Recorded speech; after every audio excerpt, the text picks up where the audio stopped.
మరి ఈ విధంగా మేము అన్ని కులాలను కడుపులో పెట్టుకొని చూసుకున్న పార్టీ టిఆర్ఎస్ పార్టీ. కాబట్టి నేను ఈ సందర్భంగా తాండూరు నియోజకవర్గ ప్రజలకు, చెవెళ్ళ పార్లమెంట్ నియోజకవర్గ ప్రజలకు ఒకటే చెప్తున్నా, ఈడ టిఆర్ఎస్ గెలవాలి.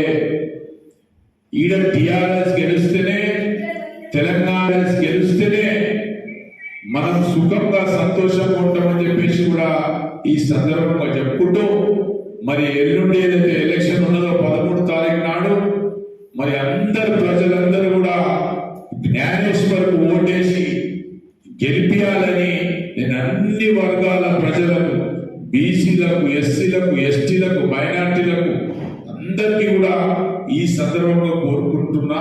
ఖచ్చితంగా జ్ఞానేశ్వర్ గారి గెలుపుని ఎవరు కూడా ఆపలేరు. మీకు తెలుసు, 2 దఫాలు ఈ చెవెళ్ళ నుంచి 2 దఫాలు కంటిన్యూగా టిఆర్ఎస్ పార్టీ గెలిచింది. కాబట్టి 3వసారి కూడా హ్యాట్రిక్ కొట్టి టిఆర్ఎస్ పార్టీ జెండా చెవెళ్ళ అడ్డా అని